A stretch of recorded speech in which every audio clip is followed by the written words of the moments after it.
All right, so you should be able to see the slides now, hopefully. Okay, yeah, thank you again for, as I just said, thank you for inviting me. So I was thinking I'll give you a short overview of some of the research we're doing here at KTH and maybe our journey to why the group became interested in cloud robotics. Then I will talk a little bit about the CloudGripper system, which is an open source cloud robotics system we developed here. And I'll say a few words also about Scaleup Robotics, which is a startup that we started recently. Okay, so most of the content of what I will be talking about today is work by the research group, of course. So in particular, Mohammed Zahid, who's also here in the call. He is the prime developer of the CloudGripper system that I'll be mentioning today. And then also I mentioned some other work by Shutong, Ryu, and Ife primarily. So the research group in general here at KTH that I work with, our main focus area is robotic manipulation, and now recently also cloud robotics and robotic manipulation. And in terms of the tools that we use in the lab, it's a mix of machine learning tools, the full spectrum there, and also geometric methods. So my background originally is in differential geometry and mathematics. So I kind of took a path from more geometric theoretical methods to the very practical type of methods that we use as well.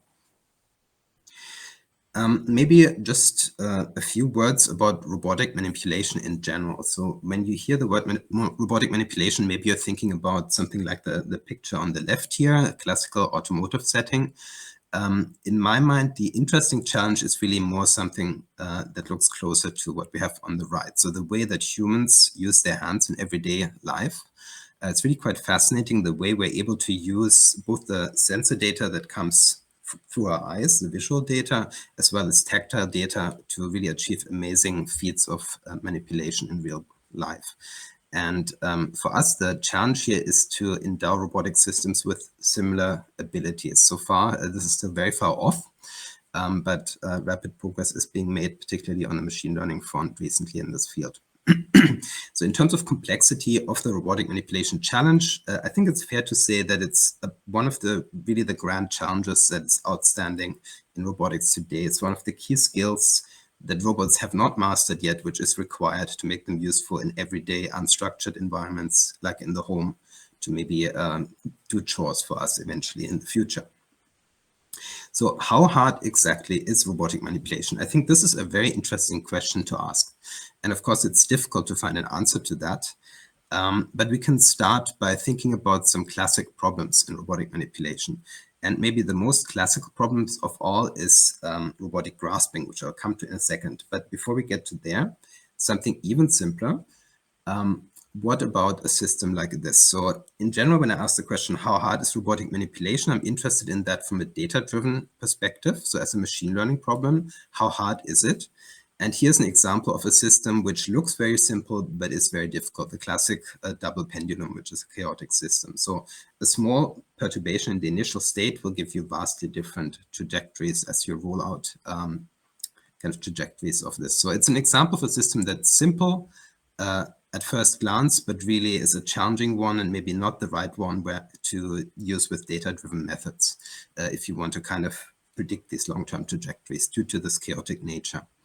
Now, robotic manipulation, if we talk more about that, one classic approach, first kind of problem you encounter in robotic manipulation is grasping. So here the question is, how do you immobilize an object? And classically, this has been studied with analytic methods. For example, you can think about what are the point contacts that you establish with an object, and then what are the forces that you kind of need to be able to exert in order to withstand perturbations of the object, different forces that are being applied.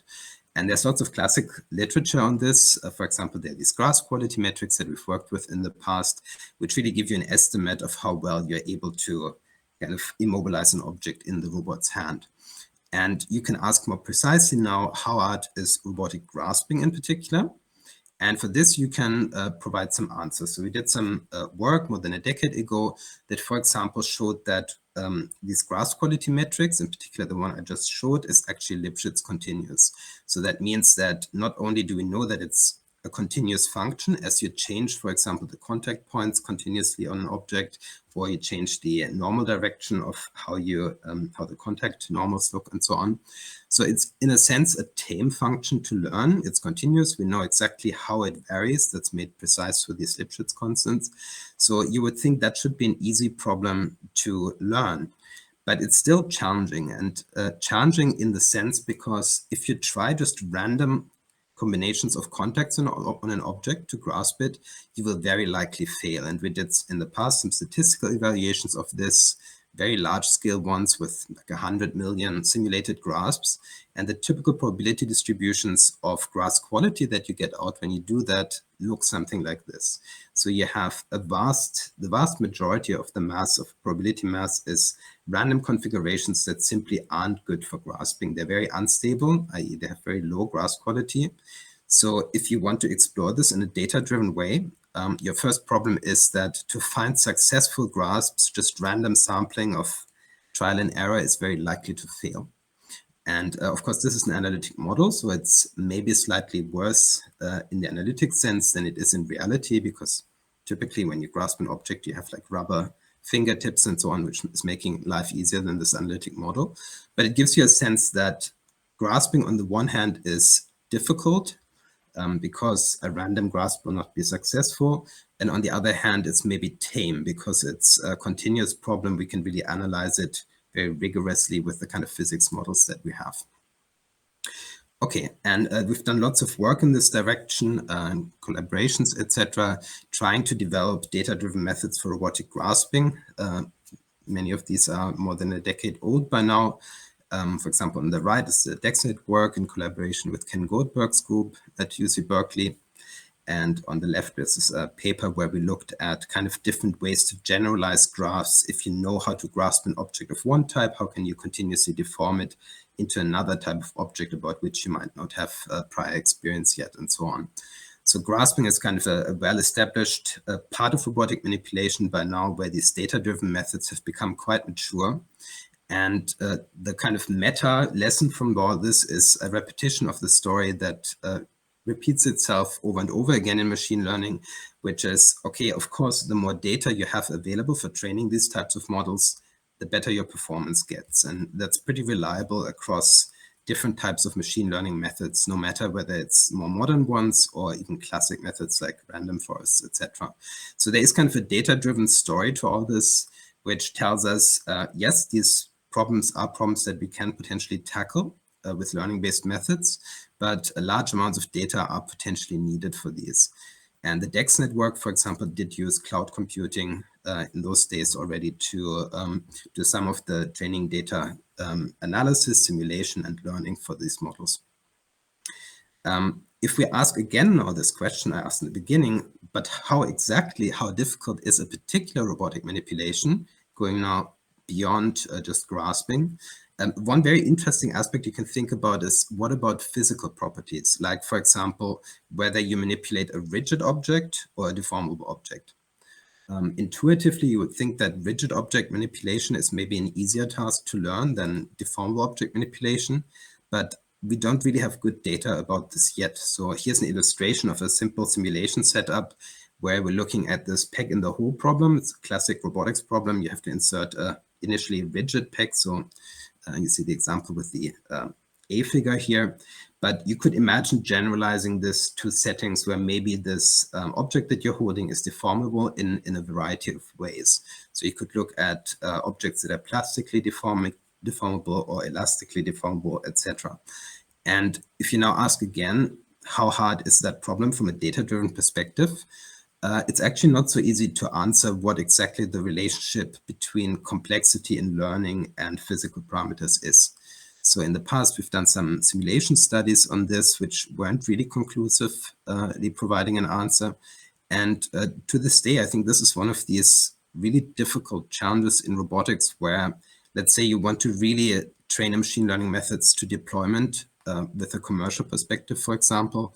We don't really know yet exactly how much money it needs to be invested to collect training data. There's no, I believe, solid theory there yet to kind of predict these requirements. Oftentimes, simulation is a really good tool for kind of transferring what has been trained at scale in simulation to reality. And this has been true for a while. Here's an example of a paper where we did that for, again, grasping of rigid objects. But there are many scenarios still where simulation simply cannot provide the answer. And we currently have an EU project that looks at two extremely challenging scenarios in this respect. So we're looking at hazardous manipulation settings where you need to work, for example, in cold rooms with fresh produce, or alternatively in healthcare settings where one of the big challenges is how to help and assist, for example, nurses in the dressing and undressing of personal protective equipment. And for these kind of scenarios, it's extremely challenging to provide simulation solutions. They can provide a first step, but oftentimes real-world data collection is still what is then a bottleneck later on. And for these types of scenarios, we've also looked at simulation examples. Currently, there's some work ongoing in this project, which is called Soft Enable. Here's some recent work from a PhD student, Yifei Dong, in this respect. But these methods, at least for this paper here, are primarily based on physics, intuition, and modeling. So they're not really at this stage fully data-driven yet. But they do rely on large-scale simulation as well, for which the cloud could potentially provide a very useful solution. Okay, so I talked a lot about robotic manipulation, kind of the complexity challenges associated with it. And this is kind of the transition point where I'd like to start to talk about cloud robotics. So if we think a little bit from the perspective of a robotics researcher, like the situation that my PhD students face in the lab, the classical setup really is that you have one PhD student and one robot arm, maybe a universal robot arm like the one displayed here. And no matter how hard you try as an individual researcher, the amount of data that you can collect with one system is very limited. So I feel that from our simulation studies and these works that I previously explained, my intuition is that we really need very large-scale data sets and also experimentation to make kind of reliable progress in this field. And so you could call this the data bottleneck of robotics research. And I think this is exactly the point where cloud robotics can come in to potentially assist us from a research perspective. So cloud robotics, of course, I don't have to explain the definition of that here in this group. We see it primarily as a very interesting tool for developing new methods for this type of data-driven machine learning robotic manipulation research. And as examples of the type of applications that are interesting for my research group, we're looking at, of course, the machine learning problems. So, for example, what are the asymptotics of training machine learning models directly from vision data for different types of physical tasks, where we, again, vary kind of physical parameters to understand the complexity. The interesting challenges in transfer learning, when you have a cloud robotics system in front of you, where you could train from one set of nodes and then transfer potentially to others that might join the network. And of course, all these edge cloud scheduling problems and also machine learning problems like federated learning and so on are very interesting to study in the context of an imagined cloud robotics setup, specifically in our case for robotic manipulation. The problem, though, is that there aren't really good demonstrator systems out there. So there have been some attempts to build these and keep them maintained, but we felt that specifically for robotic manipulation, there's still a need for more just generally available research systems that we can use to conduct this kind of research. And this was really the motivation for this CloudGripper project, which is ongoing at the moment as well. So CloudGripper is the name of robotics Cloud Robotics Testbed that we developed here, primarily used for experimentation, training data collection, and benchmarking. And you see a photo here of it on the left. This is developed at KTH.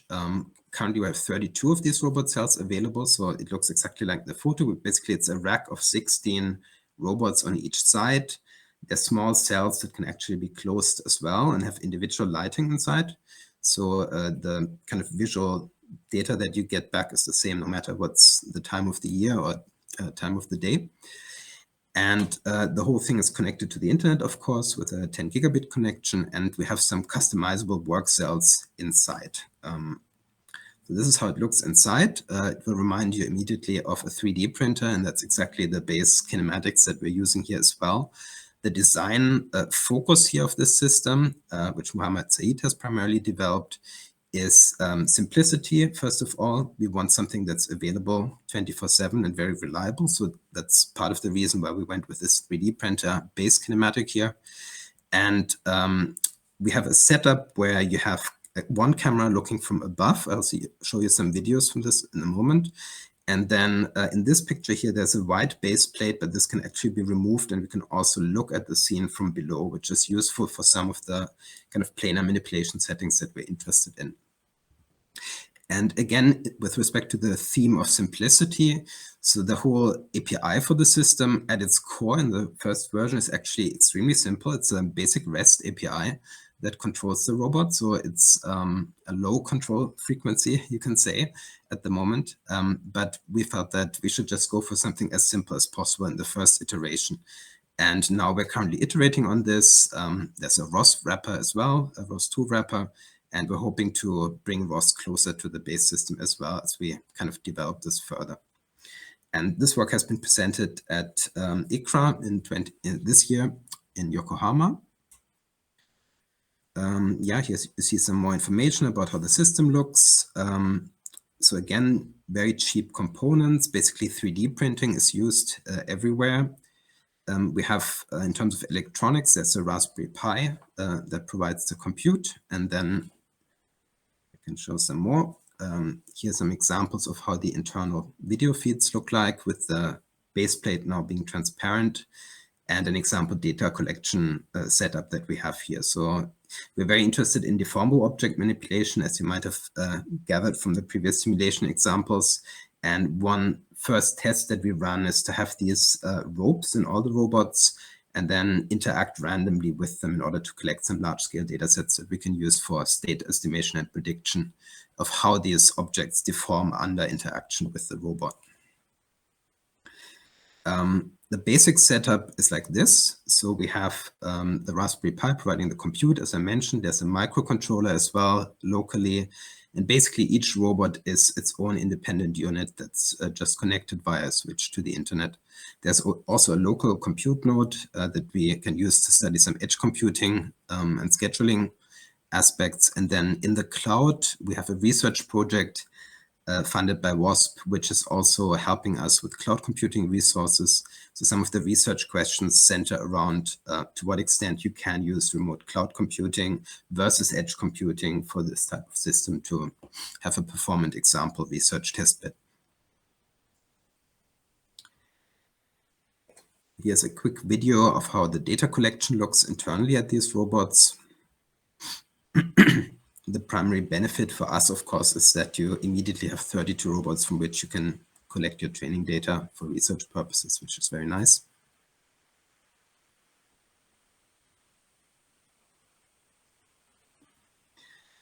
And the project is ongoing. So currently some of the work that Axel Kalif is working on is to work on a simulation environment for this as well in Mojoko. So we're planning to work on some of the sim-to-real challenges with the system as well.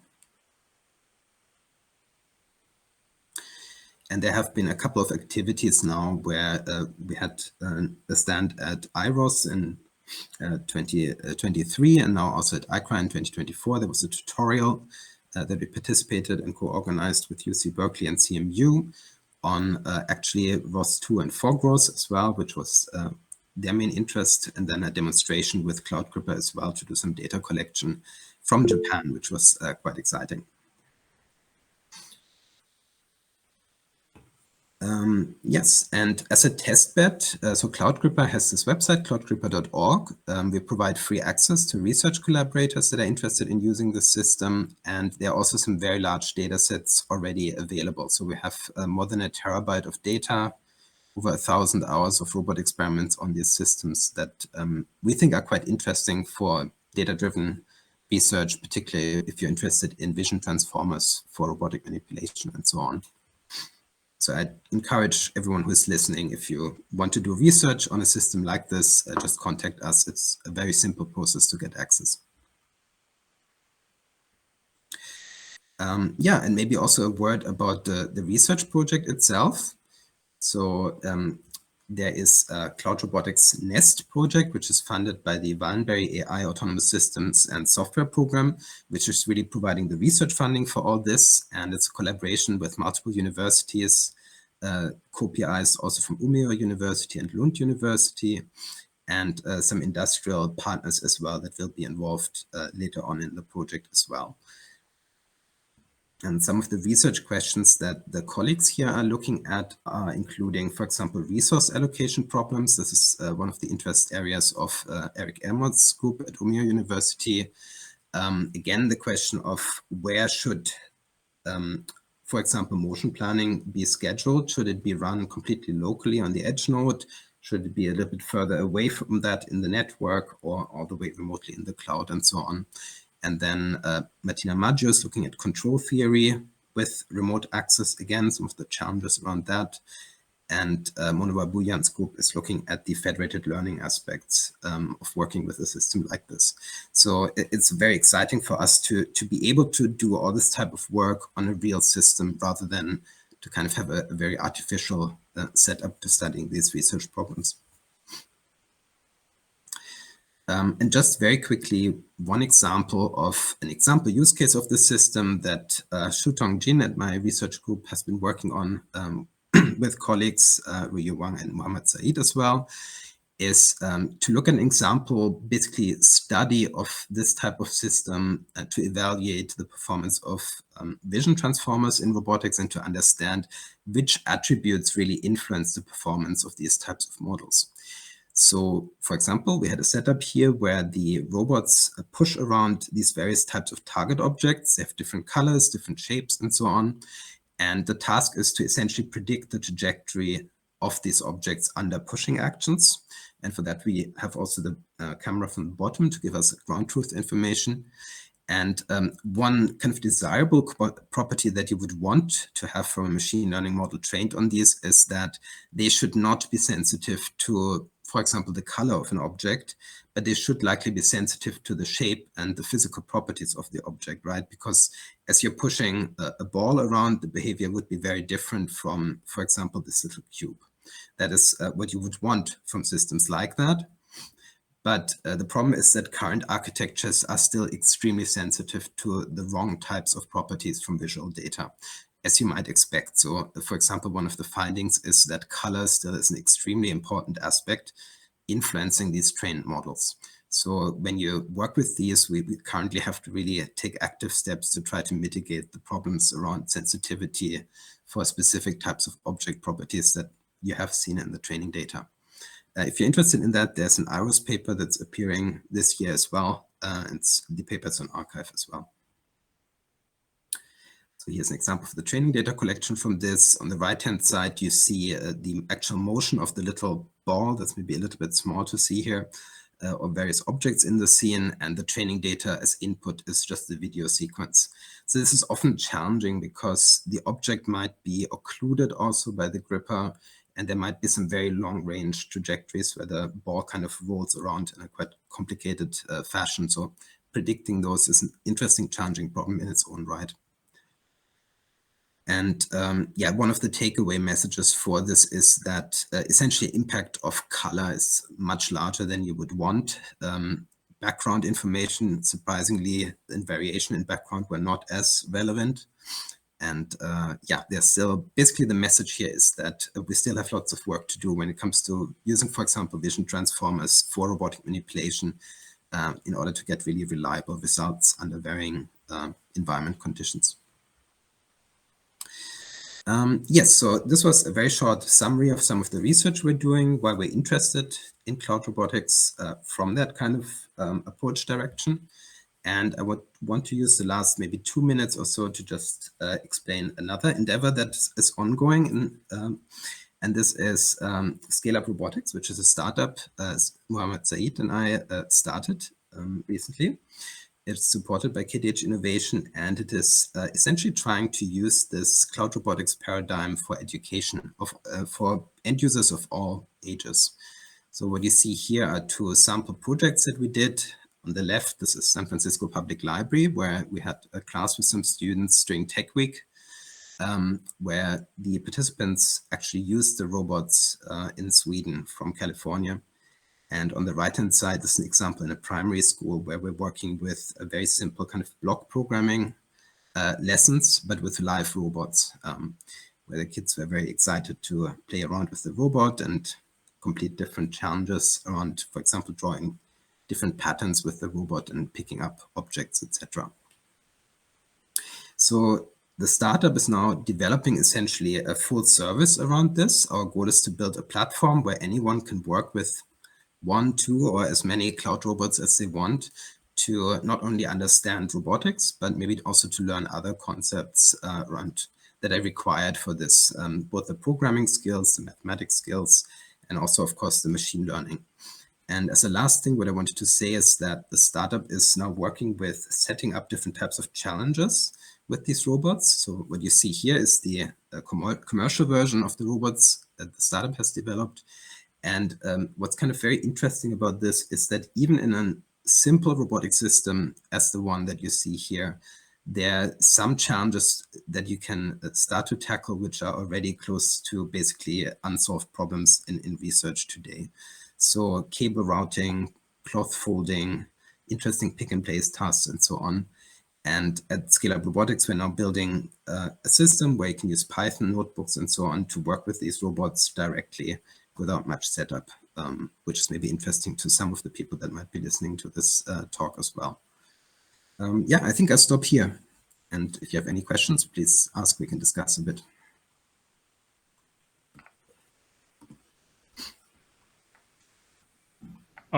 Thank you so much for that. I think the best thing to do would be to use the raise hand queue. So I believe Eric's already got a hand up. So let's go through that. And anyone who's got questions can raise hands. Thanks again. Yeah, thank you. Okay, I'm back. So I think I have a question about just the startup. So probably you can elaborate more about the startup, like what's your current vision, and also like how you plan to just like grow the startup. Yeah, so we're basically working with a couple of pilot projects at the moment. There's a university in Africa, for example, that's currently evaluating if they would like to run some challenges with us. And we're trying to popularize this as a tool for education quite broadly, actually. One of the things that's really amazing is to really leverage the internet for this, right? Because you don't need local robotics hardware expertise, you don't need to maintain robots, etc.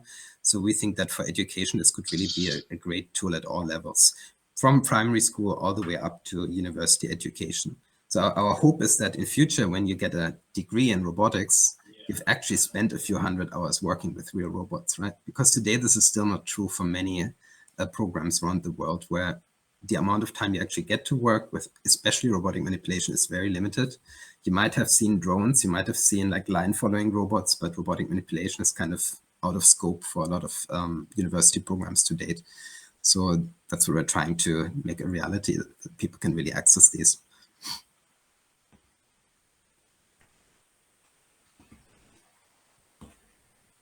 Thank you. I think I muted. I think it looks like I'm next in line, although my name is suddenly Cloud Robotics Working Group. That's not deliberate. I had a few questions, so I've tried to cut it down to like just two. Otherwise, I'll completely take over the Q&A section. So I tried to focus on the cloud robotics aspects a bit. So first question, you said you had an edge compute node and you were looking at what parts of your system could be performed on edge versus cloud and how that compared. Wondering if you could talk a little more about that. What did you find out? Yeah, it's still a little bit early. So the first part of the research project was built around actually getting the hardware up and running, which we now luckily have. But so in terms of the ongoing activities, I think what's very interesting in general is an approach where you kind of in parallel try to compute solutions, where you might have basically a local solution for a motion planning problem and then in parallel, you send the motion planning problem also into the cloud. And then if within sufficient time you get a solution back from the cloud, that's great. If not, you maybe do not want to rely on it. So oftentimes we do need low latency, of course, in robotics, which makes it quite challenging to roll this out.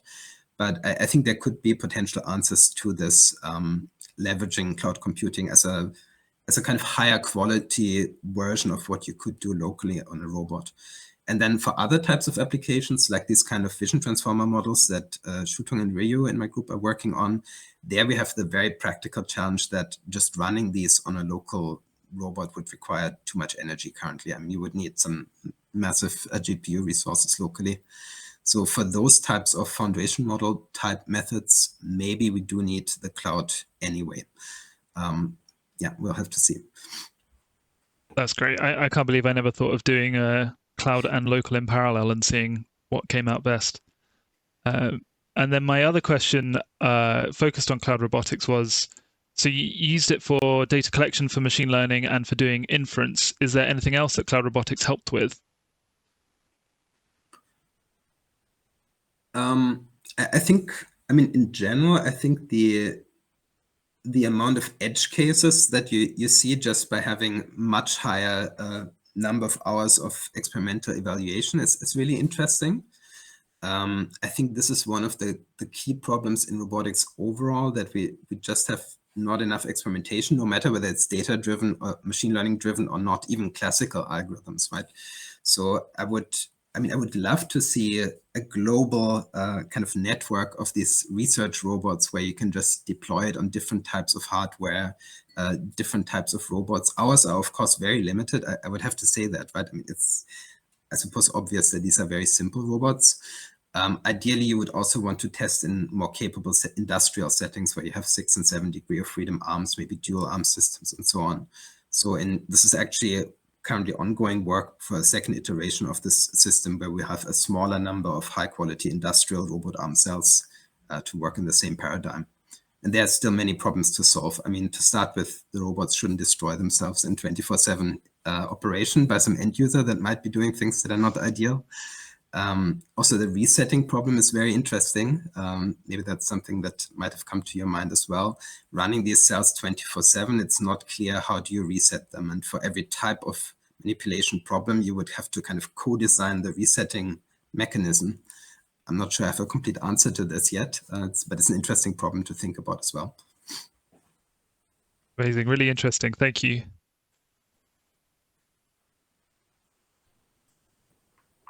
I think Christian is next in the queue. Yeah, I think I'm next. Thank you, Florian. I enjoyed your talk at Ross by the Bay when you were here, and I enjoyed it again this time. And this time I have more of a chance to ask questions, so I'll use it. So I wanted to ask about the data that you're sharing. You said you had 1,000 hours of video data. What strikes me is that there must be a lot of repetition. I mean, repetition between let's take those 1,000, maybe 800 of those are manipulating ropes, and out of those 800, maybe 80 are actually doing the exact same thing, probably with slightly different outcome, as you pointed out, because it's a chaotic system. But my question to you is, currently it sounds like you're mostly sharing just the flat out video, but are you planning to also share out a more structured version of the data? And by which I mean a curated data set where you already ran some sort of CV on the data to say, well, here is a 3D representation of the rope, but in XYZ coordinates, such that you could, for instance, I mean twofold, right? One, for querying, where people could say, well, rather than running my own experiments, I'd rather query a large database of past results where somebody has done a rope manipulation. That's one, it's faster for them. But second, it's more efficient for you, right? Because you don't want people to repeat the same thing over and over and over again if the data already contains it. Yeah, absolutely. This is work that we're actually exploring some of the segmentation and kind of pre-processing of the data specifically for this rope manipulation example at the moment. I agree that would be much more useful. Another problem is just because also relying on the community here maybe, because the system can be accessed by basically anyone. If you're interested in collecting data, maybe doing human demonstration data as well, which would probably be more interesting than just random exploration, that could be a valuable addition, I think. So at the moment, we have quite a bit of capacity on the system left. If people want to explore different things and then share the data as well, that'd be great. So basically the main condition for being able to use the system that we put is that the data set should be open source afterwards as well. We want to kind of create a repository that's growing over time and is useful to the community. So yeah, lots of work is needed. We're only a small team. We would love to see more post-processing of the data and so on. But there's one PhD student, Holly Dinkel, who's currently looking into the rope segmentation, and maybe that's something we could release in future as well. It's a segmented version. Very cool. Thank you. And then second question real quick, and this is probably more mundane. When you are pushing the balls around, I mean, the first thing that comes to mind is not all of the plates are going to be absolutely level. And like with the 32, don't you have a lot of variance simply in terms of not perfectly leveling the plates? And if you run the same experiment in two different cells, you get very different results because gravity. Okay. Yeah, there's a lot of variation. I think we haven't done enough work to really understand how different the various robots are. But I can tell you there were some edge cases which were really totally surprising. So for example, when you do this kind of experiments over and over again, you get these microscopic scratches on the acrylic plate that's being used to look through. So we had one example where the ball just started to rotate in a strange kind of circular pattern. We had no idea what happened, and it's probably because of these scratches. So surprising things happen. But in a way, I think we should embrace that, because that's exactly what we will not get from simulation, right? So these kind of real-world edge cases that are totally different from anything even an accurate simulation would have predicted. Thank you. Yeah, thanks. My question, you touched on it a little bit, was about resetting. So obviously resetting is a challenge, and that's something I'm dealing with in regards to hardware in the loop and in a continuous integration setup. But in your case, do you design the space so that you can't lose the balls or the spheres or squares things? Is that just simplify your life? And then do you have a student who has to go set up each cell? Right. So at the moment, I mean, these are still simple experiments in a way. So the solutions that the approach we had is to basically have kind of an enclosure of the whole setup, so objects don't go out of the working space of the robot. Then also for the rope setting, there was just a hand-coded resetting algorithm that basically stretches the rope out again at the end. I think maybe this could be also an area where humans in the loop could be kind of useful. So I'm thinking of like remote assistance, essentially, because you can teleoperate the robots. You could do just manual resetting via teleoperation. What we're totally trying to remove any need for is to open the robot and to be locally there. So the first step is, I guess, to have all this resetting being done remotely. If that works well 24/7, then I'd be already a little bit happier. But in general, a complete resetting solution, I don't quite know what the answer to that should be, especially for very complicated scenarios with cloth manipulation and so on. It really gets very difficult. Basically, you need to know how to solve the task in order to solve the resetting problem often. Yeah, thank you. Hi, thanks for the talk. I had a question about the gripper. So given that it's it seems like it's focusing on a very specific gripper setup, how transferable is this data to other types of grippers or other end effectors? Like, is there specific parts of the data collection that aims to improve like its applicability to other robots? So we're currently building a dual arm cell that will have a kind of more degrees of freedom and a more complex setup to study interesting dual arm manipulations. But maybe I should say a few more words about why exactly we picked such a simple setup. So I think if you look currently at the paradigm in industry is very much to immediately go for maximum complexity dual arm in the real world humanoid robot. And our position was simply to study maybe some of these scaling problems in a much simplified setting first, as understand it well there. And then once you have reliable scaling asymptotics established, to then make these kind of multi-billion-dollar investments into the humanoid setup. So in general, trying to build up complexity from simple initial experiments. I don't know how well it will generalize to much more complex scenarios, but at least getting this baseline going is one of the key focus areas for us. Thanks. I guess it's me. I just wanted to say, in this group, we were discussing the fact that people need cloud robotics once your fleet is above 10 robots. So with 32, you're definitely above the threshold. Are you using, what are you using for doing device management? Are you using some sort of best practice, some tool that you're using, third-party tool, or did you build everything from scratch? How are you managing software-wise and giving the access to all these robots? Maybe this is actually a good time to hand over to Zahid if you're there. He actually developed most of the system. Hello, everyone. Hi. Yeah, so yeah, a good question. So currently the software stack, I mean, a lot of parts are very much intentionally made simple because we wanted to have this simple access to the system. Like for example, some of the decisions was to use a very simple REST API to basically access the system because I don't want. Sorry, can you hear me clearly with this?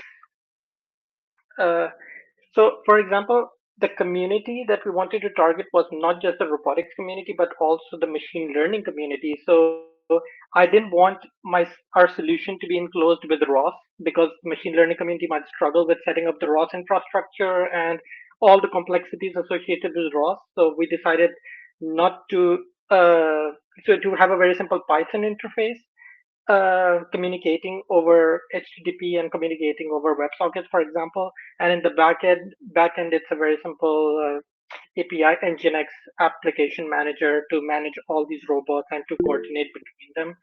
And yeah, it's and even on the robot side, it's like Florian said, it's a Raspberry Pi that's serving the robot, and I'm not using ROS there either. I'm using low-level controller, so it's all written in C. So just to make it more responsive and fast, very much compatible with the system that we have. Just one small addition, but so because I almost understood that it was centralized, but you have different endpoints for each robot, right? Or is it one endpoint and HTTP endpoint, and then you select which robot you control? Currently, it's the same, and in the same, it's located in Sweden in our lab. So in a sense, it's the same endpoint, but and of course, the Nginx server manages which robot you get access to. Okay, so it's basically that's managed by me, for example, to allow or disallow or to authenticate. So if you want to control, for example, 1 robot or 5 robots, the authentication mechanism will be controlled by me, and then I can set it up in the Nginx. Got it. Thank you. But just to maybe reiterate that we're very interested in the capabilities of ROS in the context of such a system. So, for example, at ACRA, we did a demonstration with Eric also on FogROS 2 and integration with FogROS and so on. So this is a lot of the work that we still have to put in. It's just the first version of it was very simplistic REST API will control frequency. Yeah. And the second version of this, we're very much relying on ROS 2, and because we're also planning to have more like depth sensors and more complicated infrastructure of the robot. So there, ROS 2 will be a major key, and the challenges there will be how do you connect 2 different ROS nodes across the network, and how do you manage that? That's what we're all talking about in this group, indeed. Right. Since we have you here now, I wanted to ask another question about along the lines of software, and it's actually twofold. One is, how do you do teleoperation Like, did you build all of that? You said your users can do teleoperation. I wanted to learn more about the stack that you're using there. And then follow on to that is, are you also, since you mentioned depth sensors, are you also planning to stream point clouds to your users? But I'll start maybe with the teleop. How did you go about building that? Okay, how should I answer this? So, I mean, the teleoperation system is also working based on the API. So it's completely on the client side. So we have a very simple client script that they can either connect to their controller or they can connect to, using their keyboard. So it's a very simple teleoperation system, but I'm planning to convert it and have a faster, maybe use some WebRTC responsive. You cut out very briefly, right, when you said WebRTC. Yeah. That was the part that I was most curious about. So your current system does not yet use WebRTC? Only for video, not for teleoperation. But yeah, the plan is to also use it for teleoperation. Okay, if you, I do a lot of work on that. If you want to chat more about that, I'd be really curious. If you want to have a one-on-one on that, I do offer users to do teleoperation with bidirectional video and then control on the same channel, which has real benefits. So yeah, once it's time for you to think more about it, I'd love to chat. Okay. Well, what was your second question? Sorry. The second question was about streaming point clouds, which is a pretty nasty problem because point clouds compress really poorly, and nobody has yet invented a really good current kind of analog to the motion compression. MPEG and like the idea of that you're only sending diffs was extremely powerful, and this is really what enables us to have these video calls, which in some ways is still mind-blowing. But that same innovation hasn't really happened for point clouds yet, and there's a lot of discussions on how to efficiently stream them.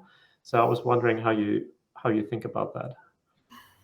Or maybe you don't want to. Maybe you just want to punt on it. I was just curious because you mentioned 3D cameras. One thing maybe to say about this is that, so for the next iteration of the system, we were actually thinking of using multiple real sensors. So to basically get a full, nice 360 reconstruction of the scene. So that will just make the problem even worse. So I think we don't have an answer to that question yet, but maybe Zahid has some ideas already. I don't know.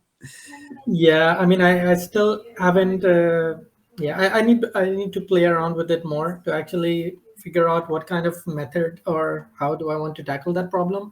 But I haven't really pondered enough to actually have a good answer to that. Okay. Yeah, it's another thing that I hear sometimes from users. I'm serving more like the real world deployed robotics companies, and this is something that everybody struggles with. A lot of people use Foxglove, but then they start realizing that if you want to use the remote connections on Foxglove, it really doesn't scale for point clouds. So it's an interesting problem I'm very interested in. So if you want to chat about that more, happy to. Thank you. Yeah, that'd be great. If you also have some resources that we can look into, that'd be interesting to share. The only thing that I can advise you on is one idea that we're exploring is not to stream the point cloud, but to stream a video of the point cloud.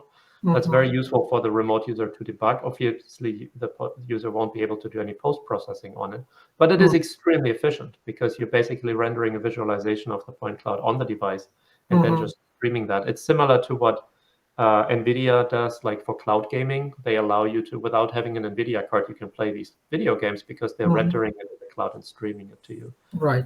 Yeah. I'm kind of curious, is it mostly the kind of high frequency noise that's causing the problem, or why is it a hard problem in general, the point cloud streaming? Point clouds are big. That's really what it comes down to, right? Like that whatever 30 frames per second, and if you have something like even just like 800 by 600 points, it's basically like streaming full scale images at 30 hertz. Plus, it's not just 2D, but it's 3D, right? So you don't just get a pixel value. You have like XYZ coordinates per pixel. So it's much higher. Some of the tricks people have done is to stream the depth image and then do a depth to 3D reconstruction on the other side. Problem with that is that the motion compression doesn't know that that's your intention, and it will happily patch, like make big patches of similarly looking pixels and say, oh, this is all the same color. Whereas, I mean, we all know that, right? The depth information is very much detailed in the shades of gray. So you don't want that, and so it's a sort of a it's treating it too much like a black box. So that approach doesn't really work very well. But then again, yeah, the alternatives, we're all falling short on alternatives. Right. But what is the motivation for a streaming point cloud? Why not just why don't you conduct the experiment locally and then send the final result in a chunk? The number one reason really is that, so the scenario is slightly different. Imagine you have a fleet of deployed robots, right? So at Scaleup, we had 100 robots all around the world. And, one is in Singapore, one is in Japan, one is in France. And all you hear from the customer is the robot doesn't work, right? And then you go and try to debug what the hell is going on. And oftentimes the issue is the robot just stopped in the middle of a hallway, and you're trying to figure out why. And of course, we all know that, the navigation is based on the 2D map. The 2D map is constructed from the 3D point cloud. And so you very much often you just have to kind of see what the robot sees. And for that, you often just have to visualize the point cloud just so you can see, okay, here it has a pixel floating in midair, and then you can go back to your sensor and try to figure out why did it think that there was an obstacle when in reality there wasn't one. That's roughly the nature. That's kind of the context, I guess, in which people are asking these questions. Yeah, it makes sense. Or another example is to use a network like DexNet or these grasp generation networks. If you have it in the cloud, you might send the point cloud there, so it generates the grasp. And you don't want to run it on the Raspberry Pi, for instance, somewhere else. But I agree with Christian. Usually the best practice right now is to stream the video of the point cloud, because the developer wants to see the point cloud, doesn't need to process it. Right.